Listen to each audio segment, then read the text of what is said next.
Good afternoon, everybody, and welcome to our third Tuesday at 3 webcast series for January 2021. Our topic today is Risk and Reward, Cyber Threats and Insurance. I'm Alan Falcon, the CEO here at Cumulus Global, and I want to thank you for joining us, taking time out of your busy day or week to join us here live, or if you've taken the time to watch this recording on demand, we appreciate that as well. I'm joined here for this session today by Bill Perrier.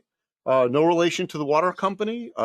He is an expert insurance advisor with Charles River Insurance here in the Boston area. And he's joining us here today because we talk about cyber security, cyber attacks, cyber protection, the threats, and the insurance. Insurance is part of your response and recovery plan and can play a major role in protecting your business from catastrophic loss.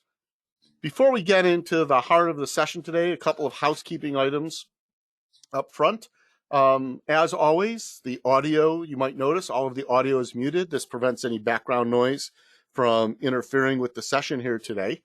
So if at any point in time you have a question or a comment, you'll notice there's some icons along the top or right-hand side of your screen. There's one, if you mouse over, it'll say questions. Open that window and ask away. It's actually the best way I get an alert. We know your questions there. We can track who's asked them, and we can track to make sure we get them all answered before we finish up here. And we do have plenty of time for Q&A at the end of the presentation, although if appropriate, we'll stop midstream and answer those questions as well. This session is being recorded. We typically get it posted up on our website within about 24 hours. We just need to do a little processing for the audio and video quality. Once it's up, we'll send you an email out to let you know it's there. Please feel free to share that link to the recording with any associates you think might find this content valuable. As always, our third Tuesday at 3 or 3 at 3 webcasts are one of our many resources that we offer our community. Our February topic, we're starting a series of third Tuesday at 3 webcasts on a small series we call Next Normal. We're going to try and take a step back and take a look forward. And we'll do that over a couple of topics, help people plan as the economy continues to shift, as the lingering effects of COVID-19, not only from a restrictions basis, but from a change in expectations about work, family, life, and balance come into play and affect our businesses. And as well as market conditions change, we'll be taking a look forward. Our first topic in that series is IT and cloud efficiency. And so, feel free to save the date. That is Tuesday, February 16th at 3 p.m., the third Tuesday of February. As always, we have other activities and resources available in our resource center. In addition to events and recordings of all of our webcasts, we have an extensive library that we're adding to. We're blogging several times a week, and we have our own monthly newsletter, as well as weekly and daily digests of small business and tech news that you might find interesting that you can subscribe to there as well. So at this time, I want to give Bill a chance at this point to say hello and welcome Bill to our session here this afternoon. Alan, thank you so much for having me, and hello to everybody. Thanks for joining us. It's Bill Perrier. Like Alan said, definitely not part of the Perrier water family. That's why I'm in the insurance business, but I'm glad to be here. By the way, I work for Charles River Insurance. And Alan, I'm looking forward to working with you today and perhaps helping out some of your clients and people in the audience. Great. And we're happy to have you here. And I thought it'd be a good way to start things off today is to sort of take a look at cyber threats and what's the situation here today. And what's interesting is that we've seen, and industry analysts have found a pretty large spike in cyber attacks, and more of those are affecting small and mid-sized businesses or SMBs. In fact, in a recent survey of IT providers to SMBs, 85% report multiple ransomware attacks on their clients in the past 2 years.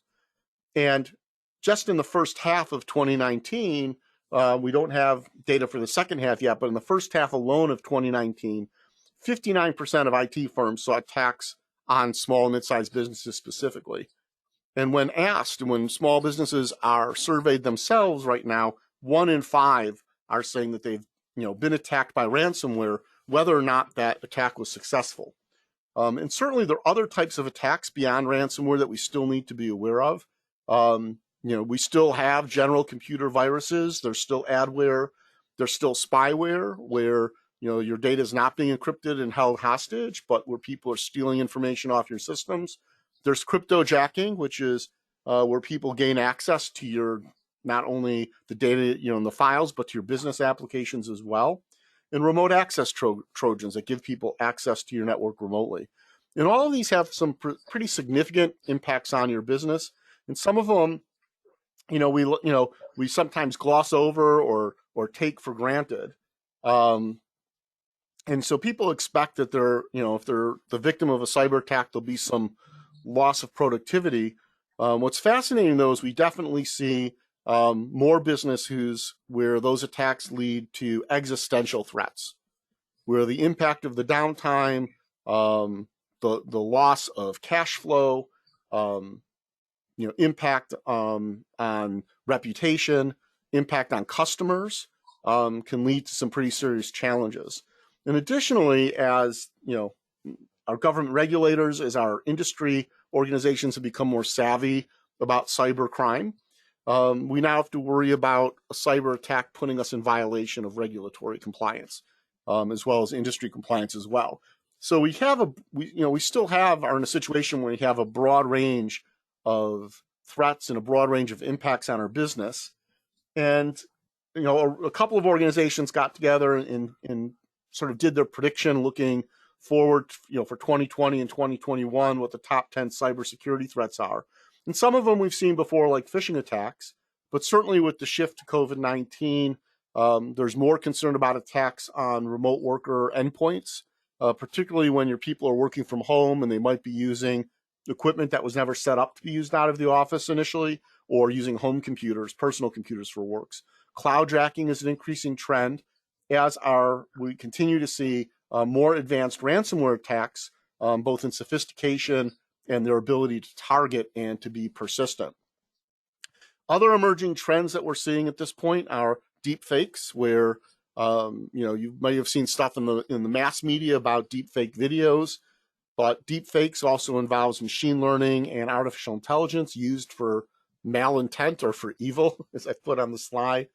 And as 5G networks come into play and some businesses start moving off of fixed internet and network connections into 5G service, the interaction between 5G and Wi-Fi appears to be creating new opportunities for security breaches. And the one thing of these 10 that I want to point out that we can't forget is that 34% of breaches come from inside. Not all of them are intentional. Some of them are due to mistakes made or accidental actions, but insider threats are still 1/3 of the cause, cause 1/3 of all data breaches, particularly in small and mid-sized organizations. And so we look at these threats and we look at the type of risks that are posed to your business. And Bill, you can chime in here as well. Sure. They really fall into two categories: operational as well as liability. And when we look at operational risks, it's that downtime, it's lost productivity. And I think people often underestimate the impact of lost productivity. We worked with a small manufacturer here that got hit with ransomware. And while we were able to get their core systems up and running, and the business was up and running in about a day and a half, it took them another 3.5 weeks to recover all of the historical lost data. And that's time where staff was divided between running the business day to day and restoring data. There was tons of overtime, there was weekend work, and there was significant lost productivity. And it caused them to have one of the worst quarters in their company's history, again, with a significant disruption to cash flow. And so there's hard costs, there's soft costs and opportunity costs. And certainly customers get nervous working with businesses that are having these types of risks. Anything to add there, Bill? Yeah, thanks, Alan. Definitely just dovetailing on the damage to your reputation or your brand. Some of the latest surveys say that 67% of all people surveyed said they would not go back to a business that they previously did business with if they had some sort of data breach or cyber attack. That's a lot of people. That's almost 70%. That is significant. And so you think about the potential lost business there. And but also, and this is where we'll dovetail nicely from threats, from cyber threats into cyber insurance, is the liability risk that comes with cyber attacks and cyber threats. Most businesses start looking at, is this going to put me in violation of regulatory or industry compliance? Did I leak credit card information? Did this attack compromise personal information of my customers, or trade information that's meant to be kept secret from my clients or my vendors? Additionally, now, most states and the federal government now have pretty strict reporting requirements and fines for certain types of data breaches. And then you've got, what I'll refer to as the Uber legislation that really puts the hammer down in the form of the California's Consumer Protection Act, Computer Consumer Protection Act, and Europe's General Data Protection Regulations, or GDPR. And the requirements that those have as far as the responsibility as a business to protect individual and even company information. And the interesting thing about these regulations now is they apply to where you do business, and where you do business is considered where your customers are. So you can be a business here where we're located in Massachusetts or somewhere else in the country, and if you've got a customer in California and there's a data breach, you can be held accountable civilly under that California law. And the courts are already finding that individual consumers and customers and business customers have rights. Similarly with GDPR, the treaties between the US and the EU allow European companies to pursue GDPR violations for US companies with customers in Europe. And so go ahead, Bill. Yes, I jump in there. Would this be a good time? I'm not sure, to talk about a little bit of the cloud. You and I talked, I think, last week, how we meet a lot of customers who say, well, I'm not liable of anything because, I'm in the cloud. AWS takes care of me. I don't know if you want to touch on that a little bit, if this is maybe the right spot for it. Sure. I mean, we'll talk about it a little bit more later on potentially, but I'll mention that. So when you think about backup recovery and protecting and security of your data in the cloud, note that all of the cloud providers operate on what's known as a shared responsibility model, meaning the security and the protections that they offer are there to ensure that their service remains up, that it's performing, it's available, it's reliable, and it's secure for you as their customer. It's about them operating the service. The shared responsibility model states, however, that the protection of your data, yours personally and that of your business, is your responsibility, because they can't control how you manage permissions, how you control access, your security policies and procedures. So with the shared responsibility model, Microsoft, Google, Amazon will do their part to keep their environment secure and their systems available and running properly, and your data protected to the point that they can provide the service, but they're not responsible for your specific data or any type of applications or data where you control the permissions. And so backup recovery of cloud data, identity management of who can access your data, all of that becomes your responsibility as the user of those services.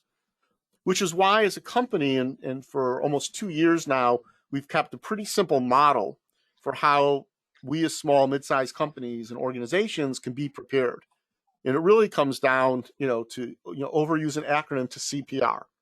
Communicate and educate, which, as the name implies, is make sure your team understands the risks and understands their responsibility, and that you educate them not once, but on a periodic or ongoing basis on what the risks are and what behaviors can prevent and also can contribute to breaches and risks. You'd rather have employees be safe than sorry. The P in CPR is prevent and protect. And this is where the technology comes in. This is where we talk about the configuration of your technology, third-party tools, the use of encryption, the use of multi-factor authentication, the ability, knowing that you've got appropriate archives and backups of information. This is where the technology piece comes in to prevent breaches and to protect you from attacks. And the R is respond and recover, because no protection is perfect, we want to make sure that you know how you're going to respond to an attack or a breach and how you'll recover. And it's much more than just recovering the data. Response and recover may require forensics work, legal assistance. Clearly, as we're going to talk about here today, there's financial aspects involved, including working with your insurance carrier and your underwriter and your agent to activate your coverages. It can involve marketing and communications. If you're a business that deals with consumers, you might be spinning up a call center to handle call volume as the breach is disclosed, or even potentially providing credit monitoring as a mitigation effort for the breach. And certainly the complexities of response go beyond just recovering data that might have been lost or encrypted or figuring out what's been stolen. You also need to make sure that your systems are clean and that going forward, you're going to be able to operate without further incident. And what really comes to play with response and recovery, even if you do prevent and protect well, response and recovery is going to involve some costs. And that's where cyber insurance comes in. And so, Bill, why don't you give us an overview of cyber insurance? Well, thanks, Alan, and great job on your end, and thanks again for having me today. Cyber insurance is really boiled down to financial protection for your business from the costs associated with the risk related to technology and digital activities. And what we mean by that when we talk about cyber insurance, we always hear about first party and third party. What does that mean? First party, think of if you have homeowners insurance, all the stuff inside your house is yours. That's first party. So if I owned a car dealership and there was a cyber attack, the first party type stuff that I would be, seeking help on and would cost a lot, can cost a lot of money are things like forensics, the marketing and communications. We'll probably have a PR firm come in and take over there, data recovery. Direct losses are, what if they said ransomware? If you don't pay, whatever it is, $50,000, $100,000, we're just going to hold your data hostage and you're going to be out of business. Alan, I don't know if you want to chip in here, but I think we talked about how ransomware payments are getting bigger and larger, and they're not just like $10,000 or $15,000 anymore. Yeah, definitely there's an upward trend in the amount of ransomware that's being demanded. There's also a trend where companies are making ransomware payment and either not hearing back and being given the decryption keys or being hit up a second time for a second ransom. That's right. Thank you for that. The transfer of stolen funds is kind of interesting because this happens a lot, believe it or not, at least in the States, between early June and late August. And one of the subcultures of that is big companies will hire interns. And a lot of times interns in big accounting firms, marketing firms, communication, IT firms, they're going to man the desk. And they're not going to be really up to speed on what's going on. There's probably a lot of work applied, given to them. And they may be convinced through social engineering or, phishing to transfer some funds into an account. And if you don't have an insurance policy that will recoup that money, you could be out $10,000, $15,000, $20,000, maybe more. The loss of income, something we do on the insurance side here, the Charles River, is we have a product called business interruption or business income. And that means we can, if you're down, say, for 2 or 3 weeks, we can reimburse you that lost income. Now, that income could be a heck of a lot of money, and maybe even, if you're down for more than a week, it could even be out of business. So this loss of income is very important. On the third party side, a lot of people forget that, let's say Alan and I and another guy work for an IT firm, and we go into a business and get an accounting firm to do some work, and we do sloppy business. We don't do good passwords. We don't patch things. And there leads to a data breach. Well, my insurance is going to take care of the legal fees and defense costs if we're sued, up to $5 million, by the way. Same thing with settlement and verdicts. Now, the other nice thing is if you have just like a 1099 employee or someone who's really not your employee, working with you, they'll cover that 1099 person if he or she was in on the job.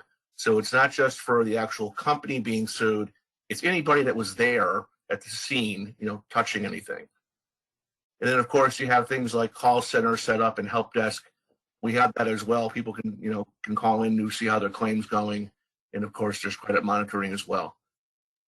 And to that, I would add, with respect to some of these third-party losses, know that in some states, like here in Massachusetts, our state code involving breaches of personally identifiable information, the way the law was written is there's no ability to assume an accident. That the requirement is to have enough reasonable commercial due diligence to prevent such breach. And so when you talk about fines, by definition in Massachusetts, fines are triple for data breaches that involve PII. And so these losses can be significant financial losses for any business, particularly small and mid-sized businesses. Now, here's something that's kind of interesting that you may know. You may have, I'm sure you have a business. Those folks who are listening that have a business, you have a business policy, and people say, oh, I have to scrap my whole policy and get one policy that includes cyber. No, not at all. This can be sold as a standalone solution. And again, there's no need to rework your insurance. And this integrated approach, if you have other, other solutions, may help mitigate costs. Another kind of interesting one is that maybe you don't want cyber insurance, you don't think you need it, but you're in a type of business that works predominantly with healthcare, manufacturing, education.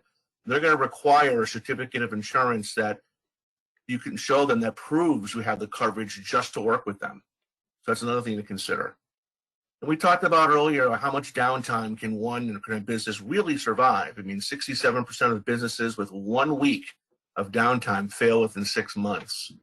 Talked about the reputation, and I believe Alan talked about the hard and soft costs. So one thing I wanted to say very, very quickly, and I think we might get to this later, but it's on my mind right now, is you may have heard that, oh, it takes 5, 6, 8 months to get a policy for cyber insurance. With us, it actually takes 48 to 72 hours, and there's not a mound of paperwork. It's simply a 14-question questionnaire or application I'm sure we're going to get to in a few minutes. Okay. And the interesting aspect about those 14 questions is we segue. It's a great segue because we talk about the value proposition. And when we talk about the value proposition, those 14 questions, each of those questions is really a factor that you can look at from two perspectives. One, each factor is something that will impact the risk to you and your business, and your employees and your customers. And the second angle to look at that is each of those 14 factors will have or could have some impact on your premium, right? And so, and these factors, range from making sure that you've got certain policies and procedures in place, an expectation about some technologies and some specific guidance about your people, expectations about individuals within your company, leadership, and some roles and responsibilities to create, a culture of security that would help prevent and mitigate attacks and mitigate successful attacks. And so, on the one hand, as we walk through these 14 factors in a moment, we'll talk about bad, good, and better for each of them. You'll see those on the screen. It's important to keep in mind that not every business needs the best practice for each of these factors, right? That there's a value proposition. There's a cost-benefit analysis. The cost of doing something might be prohibitive given the nature of your business, but also in consideration of the level of risk. But just know that for certain items in these factors, depending on the nature of your business, some decisions you make as far as how much to do or how little to do may have effect not only on the level of risk to your business, but on the premiums you would pay for the cyber insurance. And so one of the reasons I wanted Bill here on the conversation today is to really set the example that as you assess your cyber protections, your insurance advisor, or Bill, if you don't have an insurance advisor who's got the expertise in cyber insurance, should be involved in the conversation so that you understand the impact. Are you going to spend $50,000 on something that provides protection that your business doesn't necessarily need from a regulatory or operational standpoint that won't have an effect on the cost of cyber insurance, or maybe you need to spend $5,000 on something that could drop your premiums by 20%, as well as provide significant protection for your business, given the nature of your business. So those conversations are multidimensional, and it's good to have all the people in the loop. So as we go through here, Bill, feel free to chime in. Sure. We'll walk through these 14. And so, first and foremost is having a written information security plan. Now, for those of us located in Massachusetts, we know that our state law with respect to information security and protection of personal identifiable information, or PII, requires all businesses of a certain size, I believe it's 10 employees or more right now, to have a written information security plan. And while many businesses don't have any, and it's good to have a written plan, the best practice would be to have a plan that you've tested to make sure you've implemented it the way you've described, and you've updated as your systems, your procedures, your people, your business evolves and change. Similarly, underwriters are now looking for a written incident response plan. So again, bad to have none, good to have something written, better to have something that's been tested and updated. And the goal and sort of the difference between the security plan, or the WISP, and the WARP, or the response plan, is that the security plan sets forth the policies and procedures, roles and responsibilities for keeping information protected. The response plan is what happens when things go wrong. Who do you call? Who do you need to notify? What steps? If I could jump in, Alan. Yeah, sorry. Go ahead, Bill. Oh, sorry about that. Don't interrupt you. I was just curious, in your travels, I know you're a very experienced, IT professional, been around a long time, but what do people tell you when, let's say they have more than 10 people and you mention, oh, gee, do you have a written information security plan? And do you find that people just don't even know about it? Or is it more of a, well, we thought about it, or they just ignore it? What do you tend to find, if you don't mind me asking? We generally find that about a third of businesses have it. A third of businesses feel that they're unaware, or were unaware, or didn't understand that it applied to them. And I'd say the other third understand that it needs to be there. And there's a feeling of it's only a problem if there's a problem. Or we're not really worried about it because we're not going to get cyber insurance. And so there's there's that, denial, right? And the sad part is, you don't need, that's like saying you're not going to buy your homeowner's policy until your house is on fire, right? It's too late then, as you know. Yeah. And it's too late then. So we definitely see that. We see fewer, particularly small, mid-sized companies, fewer small businesses, unless they're generally required to by state or federal regulation or by industry regulation, have a formal response plan in place. And response plans don't have to be lengthy and elaborate. They just need to know, outline so that if X happens, we take these following steps to get the ball rolling. And of course, one of those steps would be notify our assurance advisor that we have a cyber incident and need to activate our cyber insurance coverage. Right. So some other things that are essentials, and these are things again that the underwriters and in preparing for the the session, Bill shared with me a current cyber insurance policy application, and these 14 issues were highlighted on that application. And so do you back up your data? And the three choices you can answer is no, I don't. We occasionally do full backups, or we have regular, full, and incremental backups. And obviously, the better job you do backing up your data, the more protected your business is. And we'll point out here that your backup and your recovery ability just can't be for your traditional on-premise systems, right? We step it back into that shared responsibility model that Google, Amazon, Microsoft, and others all have. If you've got data in Google Workspace, if you're using Microsoft or Office 365, if you've got files up in Amazon, if you're using Salesforce, it's your responsibility to make sure that that data is protected. And if it's damaged or lost because of user action or because of an application you've connected, or you're syncing that data to another system and something goes wrong, So whether it's accidental or intentional, if you have data damage or loss, that you are responsible for being able to recover. So that data backup, and when you think about data backup and recovery, it should not just be, the computer, the server in the computer closet or room, the executive laptops. It should be your data in your cloud services as well. Patches and updates. Are you keeping your systems current? Interestingly enough, last week we blogged about the fact that Microsoft Office 2010 is now past end of service, meaning there are no more security updates for it, even though there are known security issues and vulnerabilities in the software and the files they generate. And similarly, Office 2013 no longer automatically connects to Microsoft's cloud services for security reasons. And so keeping current on your software, making sure that your versions are patched and updated properly is a best practice. Ideally, it's automated and verified. And the third issue here, number 5, is the firewall issue. And I know we think about, well, okay, my office has a firewall.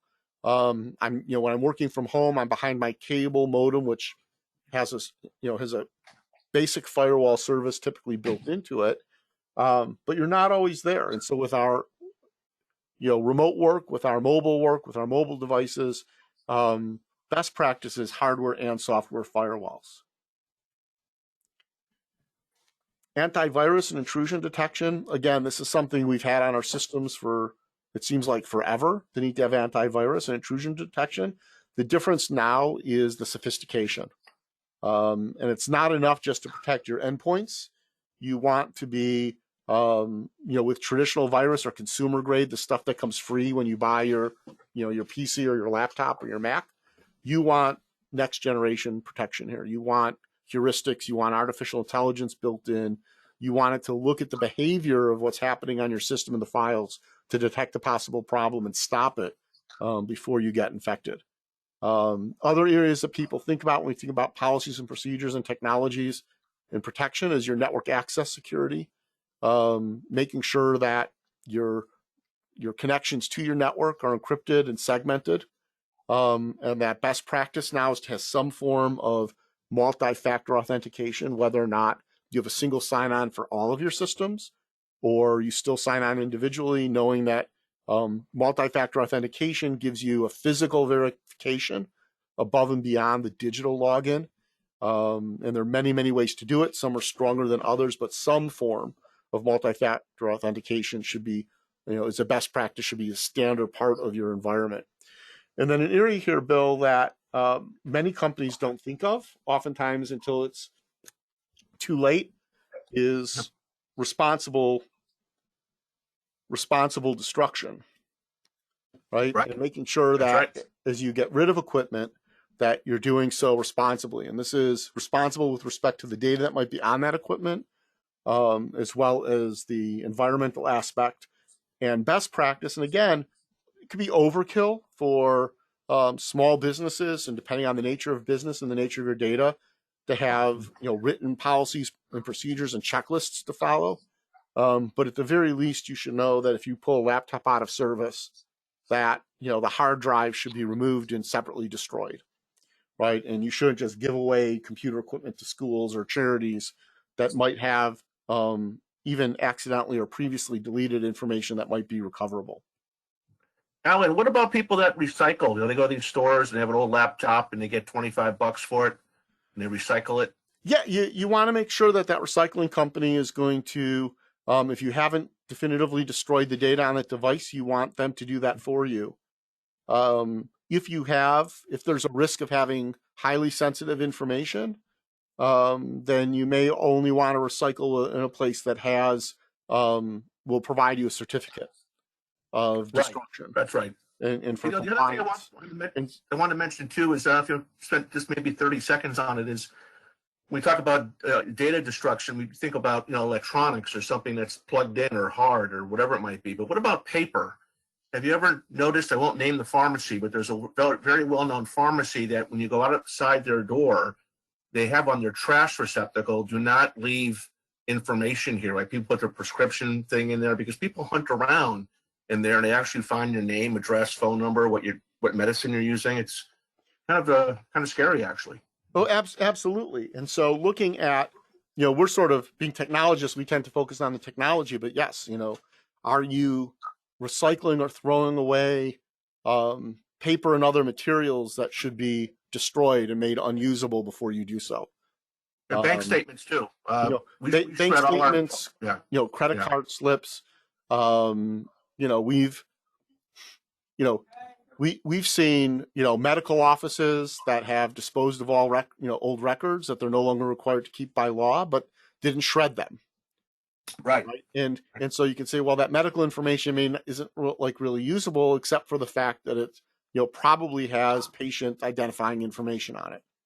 And could include social security numbers and bank accounts that are still good, things of that nature. So, data destruction, responsible disposal, again, for small businesses that aren't dealing with highly regulated information, formal policies and procedures, certificates of destruction, that extra cost probably isn't necessary, but having some guidance and understanding of responsible disposal will help you not only protect your business, your employees, your customers, but will put you in a favorable light with the insurance underwriters as you look to get your coverage. So email security, this is here it is, 2021. We're still talking about email security. Know that Cumulus Global launched in 2006, specializing in email security and compliance. And it's still an issue and one of the toughest issues we deal with on a day-to-day, week-to-week basis. And so obviously, most of us know that you need spam and virus protection and need that email filtering in place. But today's attacks require more advanced threat protection. It's not just a matter of saying, hey, this is a bad sender, or this URL doesn't match the domain it was sent from, so flag this message. You need to be able to look and say, is this a phishing attack?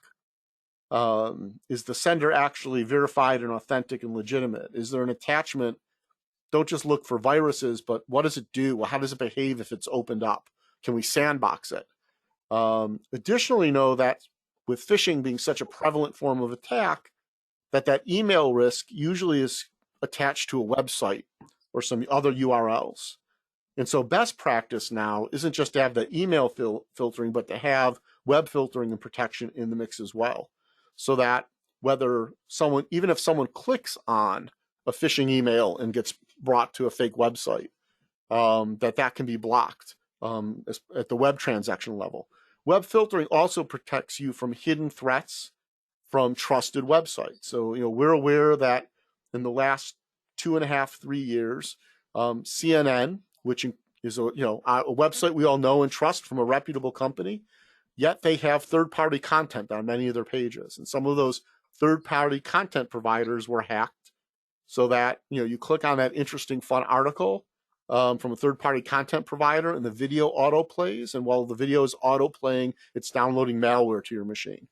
And so web filtering really catches that bad behavior before it has a chance to impact your system. Number 10 is encryption. Most of our systems now have encryption at rest.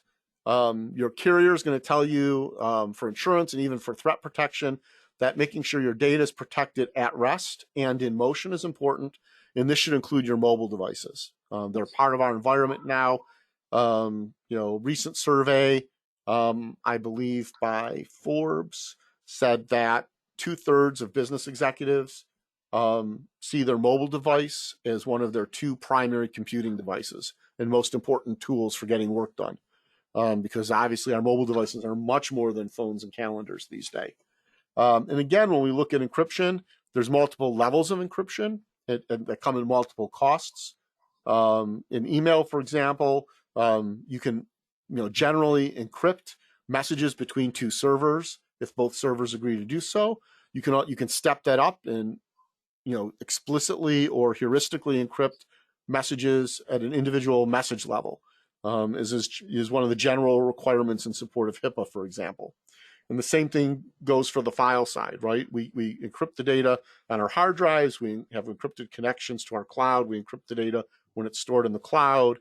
but is it sensitive enough that that one document, a specific document should have a password or some decrypt process to further secure it? Account management. Again, the focus historically and even now is on having strong passwords. Best practice, and again, this is a balance issue for small and mid-sized businesses.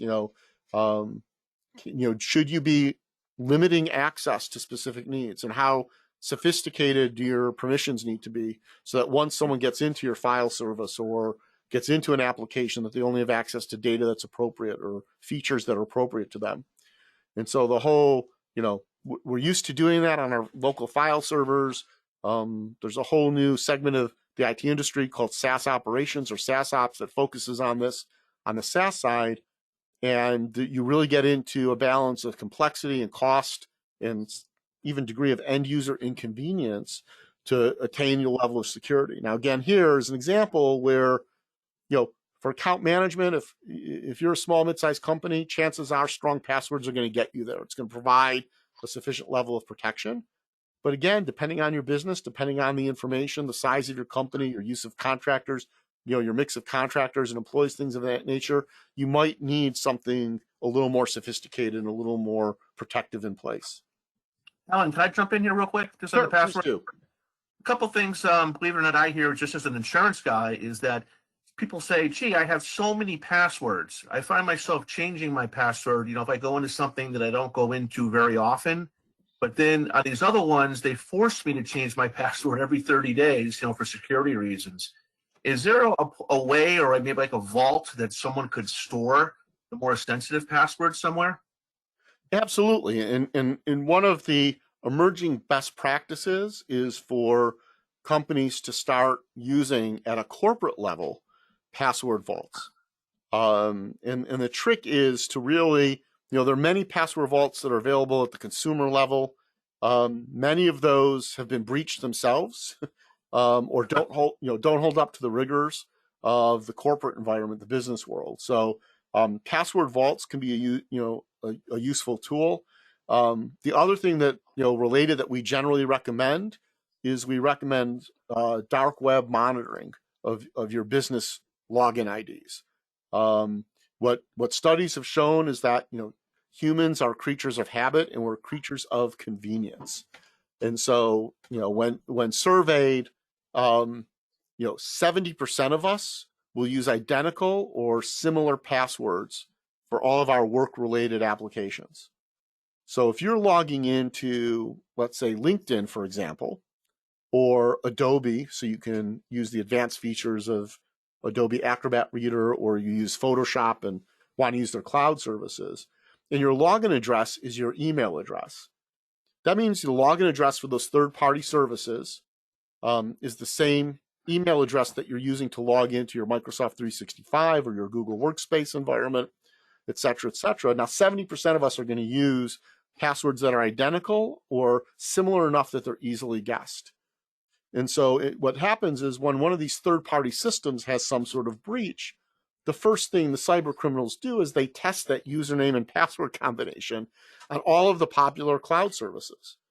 And then they'll try common variants or misspellings or alternate spellings, or they'll look at your password and say, it looks like they use the same prefix and change a couple of letters to indicate what they're logging into, and they always end in a $sign.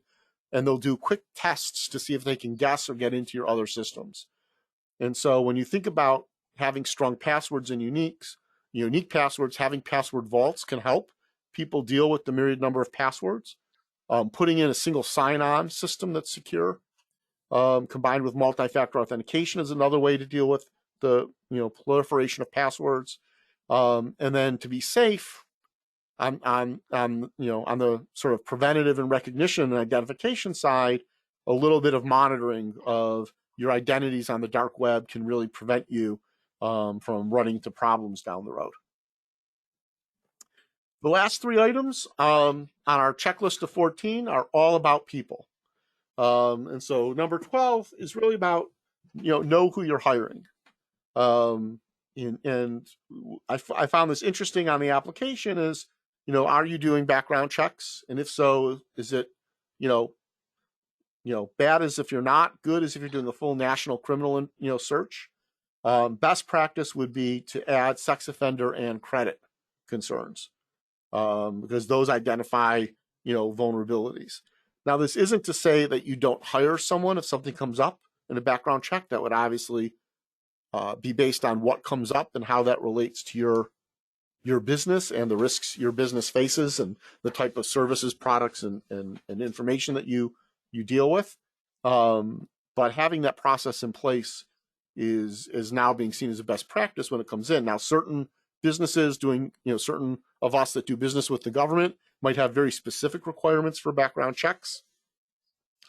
Many government agencies now require, for example, that you use the E-Verify system for immigration compliance, and that you do a certain level of background check.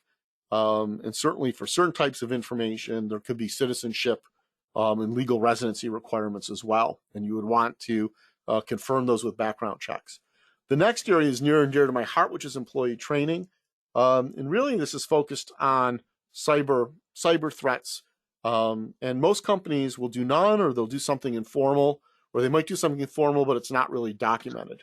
And that formal, undocumented might be sufficient for many of us as small, mid-sized companies, but the best practice would be to formalize it and document that you've had the training and what's in the training. And the goal of the training is to let people, have people understand the risks and understand how hackers and cyber thieves are using behavioral psychology so they don't get caught, how to identify possible issues and what to do when they do it, and what to do if they think they've made a mistake or if they see a problem.